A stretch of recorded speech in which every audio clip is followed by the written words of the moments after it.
I ended my engagement to my fiancée after she asked for a break to revisit her ex. I sold our townhouse and took a job across the country. I never thought I'd be the one calling off a wedding. But here I am, standing in the middle of our living room, holding a guest list in one hand and wondering how 4 years unraveled in less than 4 months. My name's Eric. I'm 27, an architect based in Asheville, North Carolina. Fiona and I met during a local gallery opening. She was taking candidates for a magazine assignment, barefoot in the rain with this beat-up old camera and a laugh that made people turn their heads. I was hooked in 5 minutes. We clicked. Not just the we like the same movies kind of click, but the real kind. Like we both understood how to be quiet together, how to argue and still feel safe. We moved in together after a year. Adopted a rescue cat. Talked about kids in the abstract, with the easy confidence of people who think they have forever. For a long time, things were good. Better than good. Fiona would drag me out on sunrise hikes with her camera slung across her back, and I'd complain the whole way up and fall in love with her all over again when she'd spin around and say, "This is the best light, Eric. Just look at it." We got engaged last fall. The plan was to keep it simple, a small wedding in the Smokies in early October, just close friends and family, nothing fancy. Fiona was into it at first. She pinned color palettes to our shared board, talked about vintage cameras for guest photos, and even picked out a rust orange dress she loved. It felt like we were building something together.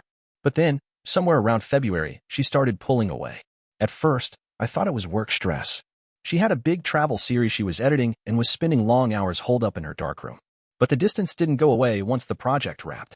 She stopped talking about wedding stuff. When I brought up florists or playlists, she'd just shrug and say, "Whatever you want, babe." Like she couldn't care less. I should have said something then. Asked the hard questions. But I didn't. I told myself she was just tired. That she'd come around. Then came the party. It was a friend's game night, one of those casual backyard hangs with fire pits and cheap wine. Someone broke out one of those card games. If you had to relive one relationship from your past, who would it be? That kind of thing.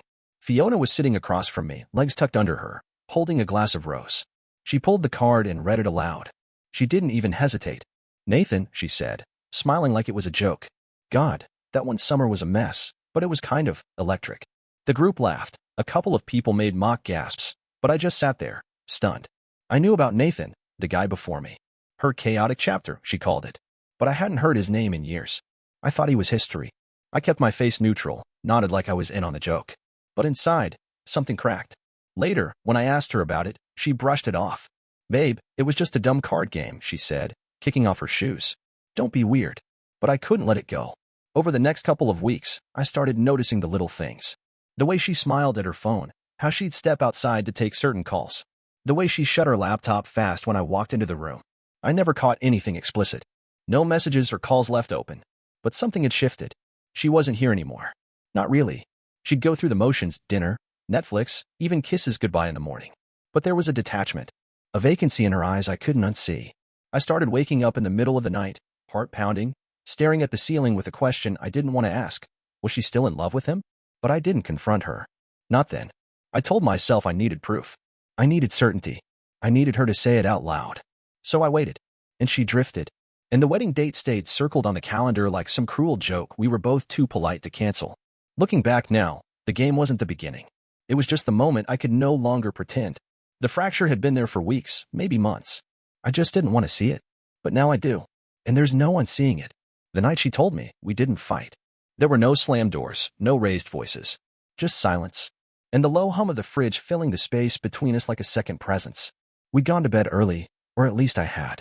Fiona stayed in the living room with her laptop, scrolling through something. When I woke up around 2, the bed was still cold on her side. I found her on the couch, wrapped in a blanket, staring at her screen with that faraway look again. "Everything okay?" I asked, voice rough from sleep.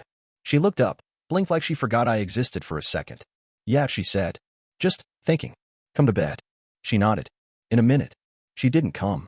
The next morning, I made coffee for both of us, like I always did. Hers, black with a splash of almond milk. I set the mug on the table in front of her and waited. That's when she said it. "I think I need a break." At first, I thought she meant from work, or wedding planning, or even just a morning off. But she kept talking. "From us," she added, looking down at her mug. "From this." I stood there holding my own coffee, fingers clenched tight around the handle. "What are you saying?" Fiona exhaled like she'd been rehearsing it all night. "I need space. Time to figure out if I'm making the right choice." Before the wedding, I didn't say anything.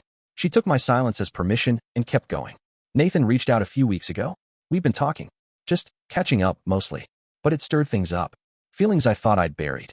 I swallowed, slow and deliberate. So you want to see if there's anything still there? She nodded, her eyes finally meeting mine. I know how this sounds, Eric. I do. But I can't walk into a marriage with you wondering if I still have something unresolved with someone else. I stared at her. And this break, is it about clarity? Or permission? That made her flinch. I'm not trying to hurt you, she said quickly. I just need to know. Before I say forever. I sat down across from her, heart pounding but voice calm. You want to go see if Nathan's the one. And you want me to just sit here? Wait. It's not like that, she whispered. It's exactly like that, I replied. We sat in silence for a long while. She reached for her mug, sipped like it was any other morning. Like we were just two people in a kitchen, not a couple coming undone. Eventually, she said, I'll go stay with my dad for a bit. Just a couple weeks. This isn't permanent, Eric. It's just time to think. I nodded slowly. Okay. That surprised her. She blinked. Okay. Yeah, I said. Take your time. She relaxed. Maybe even smiled a little, like she thought I was being understanding. But inside, something had shifted. I wasn't going to wait. Not anymore. I wasn't going to be her placeholder while she chased a ghost. After she left, 2 duffel bags and her camera gear packed into the back of her Subaru. I stood by the window and watched her drive away. No part of me believed this was temporary. Later that night, I opened the wedding planning folder on my laptop. Guest lists, venue contracts, playlists, all still there, waiting. I deleted the whole folder in one click. Then I poured myself a glass of bourbon and sat at the kitchen table, staring at the spot where she'd sat that morning. She wanted clarity? So did I. And I was going to get mine, without her. The Monday after Fiona left, I called Theo. We'd been friends since college. He's a real estate attorney now, sharp as hell, allergic to drama, and the kind of guy who gets straight to the point. I told him everything, from the Nathan reached out speech to the duffel bags in her Subaru. He didn't interrupt. Just listen while I laid it out like some kind of business case. When I finished, he said, You still want to marry her? No, I said. Then let's start cleaning house. It felt cold, but I needed that. I needed someone to treat this like what it was, a project, not a heartbreak. First, the house. The townhouse we shared was legally mine. Bought 3 years ago with money I'd saved from overtime work and 2 years of contract gigs on the side. Her name wasn't on anything. But still, everything inside it had her fingerprint. The walls she painted, the throw blankets she picked out, the ridiculous dog calendars she hung in the kitchen even though we didn't own a dog. I didn't want to be here anymore. Theo set me up with a real estate agent, Maddie, who showed up 2 days later with a binder and a plan. This place'll go quick, she said, eyeing the natural light and the open floor plan. Once it's staged. Strip it, I told her. Neutral everything. No personal touches. She nodded. Got it. Next came the boxes. I started with her studio room. The one with the chalkboard wall where she'd mapped out photo shoot ideas and half-finished quotes in messy cursive. I took photos of it all before I painted over it. Then I packed everything. Cameras, film rolls, her thrifted scarves, her hiking boots. Even the little tin of memory cards she used to guard like they were currency. Her books. Her framed prints. Her beanbag chair, the ugly green one she loved that always sank in the middle. All of it went into 5 labeled boxes. I taped a note to the top one. Fiona, everything's intact. No hard feelings. I'm just moving forward.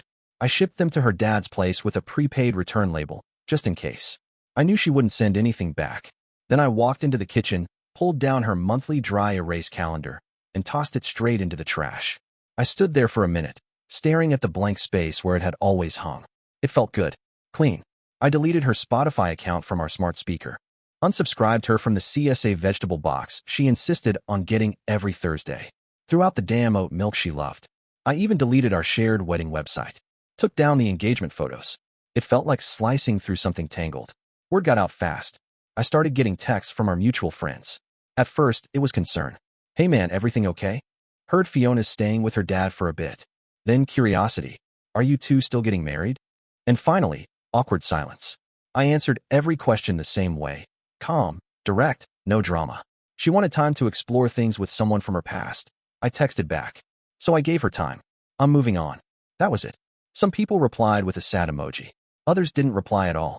A couple reached out just to say, good for you. I appreciated those the most. The truth is, I didn't feel angry. Not anymore. I felt lighter. It hit me one night when I stood in the empty guest room, now staged with a plant and a boring gray rug Maddie had brought in. The walls were bare. The closet was empty. No more piles of Polaroids. No more Fiona's scent in the pillows. Just space. And for the first time in months, I wasn't waiting on anything. Not a text. Not an apology. Not even closure. She had asked for freedom, so I gave it to both of us. The first message came 3 days after her boxes arrived. Hey, just wanted to make sure my cameras were packed safe. Especially the Hasselblad. I stared at my phone. That was all she said. Not a word about the house, or the wedding, or the fact that I was dismantling our life like an old IKEA shelf. I replied, everything's in the box, wrapped tight. Fragile labels all around. Should be there by now. She didn't respond right away. Then the second message hit a little harder. Are you really selling the townhouse? I answered, yeah. Already in escrow. Should close next month. This time, her response came fast. Wow. You could have at least waited until we talked. I didn't bother saying it. That we'd already talked. That the moment she said she wanted to see what was still between her and Nathan, that was the conversation. Everything after that was just cleanup. She tried again the next day. The tone had shifted. This wasn't what I meant when I said I needed space. I didn't reply. By the end of the week, the texts came in waves. Some calm, some frantic. All of them circling the same idea, that I had moved too fast, been too harsh, left too suddenly. As if she hadn't been the one who opened the door to all of this. The tipping point came on a Thursday night around 11. She sent a wall of text. Eric, this break wasn't about leaving you. I just needed clarity. I thought we were strong enough to take a pause. You're acting like I cheated or something. I needed to know. I needed to be sure before we spend our whole lives together. Don't you get that? Isn't that fair? I read it twice. Then I typed, slowly, deliberately. Clarity is one thing. Keeping someone on standby while you chase a maybe? That's something else. A minute later. I wasn't putting you on standby. I answered. You were. You just didn't want to admit it. She didn't reply that night. Or the next. A few friends, the ones still orbiting around both of us, tried to act as mediators. You guys just need time. Maybe she's realizing she screwed up. Don't shut the door completely, man. People make mistakes. I appreciated the effort. But I didn't need a translation. What she called growth, what others labeled figuring things out, was just another way of asking me to hold the line while she explored her what-ifs. That's not love. That's logistics. Love doesn't put someone on pause like a podcast you'll come back to when the errands are done. Love doesn't say, I might want to be with someone else, but stay right there just in case I don't. It took me a while to understand that. But now, I was done being her backup plan. Her safety net. Her just in case. She made a choice. And I was making mine. Scene 5. Clean slate. Westward wind. 2 weeks after I closed on the townhouse, I posted a photo on Instagram. It was a simple shot. Just my new apartment keys sitting on top of a Portland Design Collective welcome packet. The city skyline barely visible through a rain-streaked window in the background. Caption. New role. New city. Let's build something good. That was it. No cryptic quotes. No hidden messages. Just a clean update. A life pivot in real time. Within an hour, the comments started rolling in. Portland? What? Huge congrats, man. You deserve this. Proud of you. I knew Fiona would see it. And she did. 2 days later, she posted a story.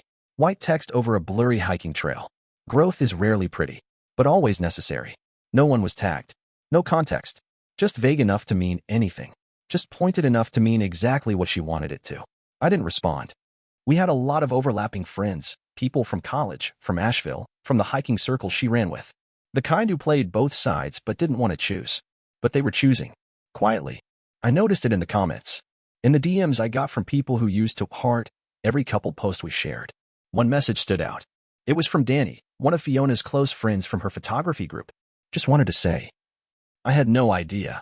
The way you've handled everything? Classy as hell. Another came from our old downstairs neighbor. Didn't think it was my place to say it earlier, but I saw the way she changed. You deserved better, man. It wasn't a tidal wave of support. Just a quiet shift. A realignment. I never asked anyone to take my side. But people were watching. People always watch, even when they pretend they don't. And the version of the story Fiona had offered, the noble soul on a journey of self-discovery, was starting to crack under the weight of what actually happened. Because here's the truth, you can only control a narrative for so long before facts catch up. And the fact was, I hadn't trashed her. I hadn't aired dirty laundry. I just moved on. With purpose. With direction. With receipts, if anyone cared enough to ask. Fiona's presence online became more curated. Long captions about healing. Nature shots. Posed candids of coffee mugs and empty fields. But the comments weren't the same. People were engaging less. Liking less. Sharing less. One friend told me she stopped following Fiona after a conversation got weird. She said you bailed on the future too quickly, she told me. I asked if she was expecting you to just wait around. She got defensive. Like, super defensive. I nodded. Makes sense. Honestly, she added, it kind of changed how I see her. I didn't gloat. That's not what any of this was about.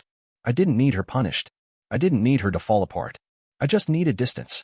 The job, the one in Portland, was everything I'd hoped. The firm was sharp, experimental, collaborative.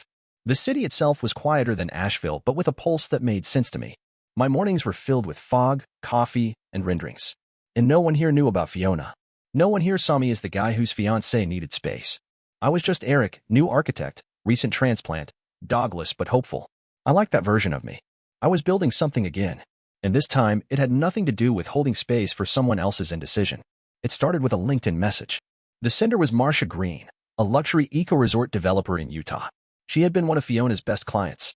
They met at a sustainability conference 2 years ago, and Fiona had photographed her desert properties for a sprawling digital rebrand. She called Marcia her dream client more than once. Her message was short. Hey Eric, quick question. Do you have a minute to chat about Fiona? I wasn't sure what to expect, but I gave her my number. She called 20 minutes later. Her voice was warm, but her tone was cautious. I hope this isn't too weird, but I've been trying to reach Fiona for weeks about a new campaign, and something just felt off. I didn't say much. Just let her talk. She finally got back to me yesterday, Marcia went on, but her energy was different. Distracted. Unclear. And then, I'm not proud of this. I did a little digging. People talk. Someone said she left town for a while. That she backed out of her wedding? She paused, fishing for a reaction. I kept my tone even. That's true. And she said it was mutual. That you called it off because you weren't ready. I let the silence hang for a second too long. Then I said, she asked for a break. To explore feelings for someone from her past. That's what happened. A beat. Then Marcia said, that's not the version I heard. I nodded, even though she couldn't see it. I'm not out to ruin anyone. But I'm also not going to lie if someone asks directly. Marcia exhaled. That explains a lot. I had a bad feeling. I don't think we'll be moving forward with her. Thanks for the honesty. That was the beginning. Within the next 2 weeks, 3 more of Fiona's former clients reached out. A wedding planner. A small batch coffee roaster. A travel writer based in Taos. Same pattern. They heard something. Wanted to confirm. Had sensed something shaky in her communication, her work ethic, her general presence. And each time, I told them the same thing. She decided to pause our engagement to revisit things with her ex. I decided not to wait. I said it calmly. No bitterness. Just facts. People listened. And slowly, I started hearing things secondhand. Fiona lost a contract with a hiking gear startup she'd been chasing for months. A magazine project she'd prepped for got handed to someone else. A few mutual contacts said her name came up less and less in freelance forums. Then the text started again. From Fiona. Did you tell people what happened? Why are clients dropping me? I can't believe you're poisoning my reputation over something personal. I didn't reply at first. But after the 5th message, I answered. People asked. I told the truth. That's all. She came back hard. You're enjoying this, aren't you? Watching me fall apart while you move on like nothing happened. That one got under my skin. So I finally responded. You treated me like a placeholder. Clients are pulling away because they want stability. Maybe don't build a career on borrowed ground. She read it. But she didn't reply. A few days later, her sister, Claire, called me out of nowhere. We hadn't spoken in months. Hey, she said, voice low. I just want to say. I'm sorry. For what? For not saying anything sooner. For watching her mess things up and staying quiet. I don't know what happened to Fiona lately, but she's unraveling. I think she really thought you'd wait. I sighed. Yeah, a lot of people thought that. Well, Claire said, I didn't. Not after I saw how fast you got your footing. There was a pause. Then she added, she underestimated you. That line stuck with me. I wasn't trying to be vindictive. I wasn't out for revenge. But I was done shielding someone who walked away thinking I'd be there when the storm passed. Fiona wanted to explore her maybes. She didn't plan on losing her definites in the process. She showed up at my office on a Tuesday. No call, no text, just walked right into the front lobby of Holloway and Blackwell, holding a canvas messenger bag and wearing that same faded green jacket she used to leave draped over our kitchen chairs. She looked tired. Her hair was pulled back in a loose bun, and there were shadows under her eyes I didn't remember. The receptionist, Cassie, leaned into my doorway. Eric? There's a woman here asking for you. Fiona. I could have said no. I could have told her to send her away. But I didn't. Send her in, I said, setting my pen down. Fiona stepped into my office like someone walking into a church after years away, cautious, reverent, and already halfway to a confession. Hi, she said. I nodded. Hey. She didn't sit down. Just stood near the door, shifting her weight from foot to foot like she couldn't find a stable patch of ground. I know I shouldn't be here, she said quietly. but I didn't know how else to say it. Say what? She exhaled, finally dropping her bag onto the chair across from me. Nathan's gone. Again. I didn't say anything. He didn't change. All that talk about growth and therapy and clarity, it was just him buying time to get bored again. I leaned back in my chair, arms crossed. And now you're here. She looked up, startled. No. I mean, yes, but not like that. I'm not here just because he left. I raised an eyebrow. She swallowed. I'm here because I made the worst decision of my life. Because I walked away from something good. From someone who loved me. And now I see it.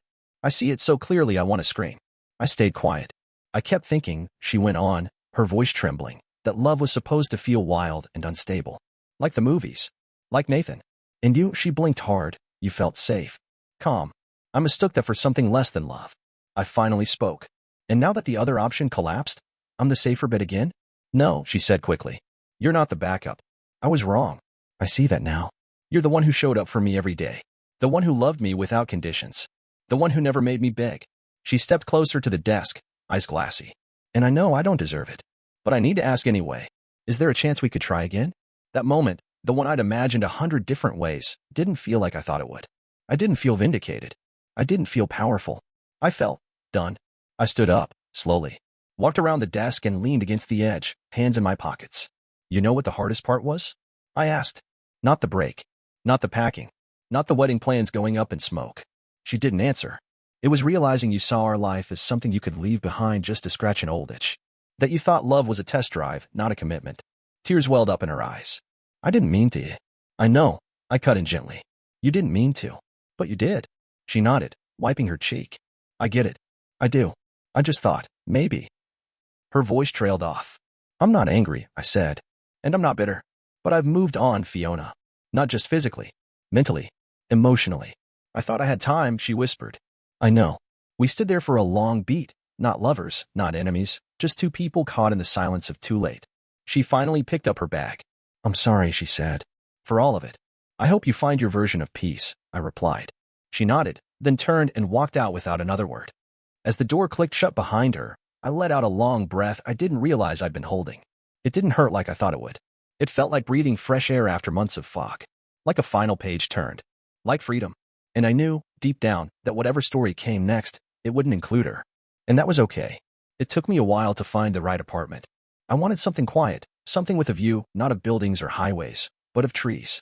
Something alive. I landed on a 2-bedroom just outside Portland proper, tucked against the edge of Forest Park. From the balcony, I could see hills blanketed in pine, their silhouettes soft and blue at dawn. Most mornings now, I make coffee and stand barefoot by the window while the city slowly wakes up beneath the fog. No chaos. No tension humming in the background. Just stillness. I've started running again. I hadn't realized how much of myself I lost in the slow crumble of that relationship. How many parts of me I'd tucked away to make space for someone else's uncertainty. Now, every morning, I lace up my shoes, cue up a playlist, and run the quiet trails along the edge of the forest. Some days it's 2 miles, other days 6. I'm not training for anything. Not really. Just proving to myself that I still move. That I still go forward. I joined a design collective last month. Small team. Intense creativity. Lots of long tables, exposed beams, big ideas. The work's good, collaborative, sometimes messy, but alive in a way I'd forgotten I needed.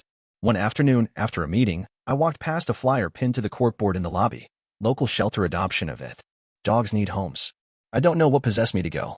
I wasn't really a dog guy. That was Fiona's thing. But the next Saturday, I walked into that parking lot full of folding tables and wagging tails, and this one scrappy reddish retriever mix, all ears and attitude, flopped against my shin and refused to move. His name was Copper. 3 weeks later, he sprawled on the couch like he owns the place, snoring like a grown man and stealing one sock from every laundry load. He's also the reason I now know all my neighbors by name. Turns out, nothing invites conversation like a goofy dog with no sense of personal space. We walk the trail loop every evening. Same route, same trees, same peace. Last week, during one of those walks, I got a call from Ryan, a close friend from Asheville. Hey, man, he said. Just thought you should know. Fiona's not doing so hot. I didn't say anything. She's struggling, he added. Business slowed down. She's been couch hopping between gigs. I guess her dad's not as patient as she thought. Still, I didn't say anything. She asked about you, Ryan said quietly. Didn't ask to pass on a message. Just asked. I nodded, even though he couldn't see me. Thanks for telling me. He paused. You okay? I am. A few days later, I got another call, this one from Claire, Fiona's sister. Hey, Eric, she said. This isn't a favor request. I just wanted to say something. Okay. I underestimated you. We all did, honestly. We thought you'd stick around, like always. Even when she started slipping away. Even when she treated you like a backup plan. I didn't speak. I guess none of us expected you to actually walk. I shrugged. I didn't either. Until I did. She laughed softly. Well, I'm glad you did. Not because she deserved it, but because you did. That call ended kindly. No drama. No hidden asks. Just honesty. And something like closure. I still think about Fiona sometimes. Not in a way that hurts. Just flashes, her laughter during a thunderstorm, the way she'd narrate nature documentaries in bad British accents, how she'd freeze when editing photos and whisper, this one's got it. But those memories don't belong to my present anymore. They're a previous chapter. Now, I've got trail maps on my fridge. A dog who acts like every stick is a treasure. A team of designers who care more about ideas than titles. A city that doesn't carry her echo. And when I think about love, future love, it's no longer about chasing or being chased. It's about being seen, chosen, without conditions. Until then, I've got my hills, my quiet, my feet on the trail and copper snorting at squirrels. It's not flashy. It's not curated. But it's mine. And it's enough. It came in the form of an email. No subject line. Just her name in the cinder field, sitting in my inbox like a ghost I hadn't thought about in weeks. Hey, Eric. I was wondering, would you mind sending me the shared photos from the last few years? The ones from our road trips, the holidays, the wedding planning folder. I don't have backups, and I'd like to keep them. Not for any reason other than closure. I hope Portland's treating you well. Fiona. I read it twice.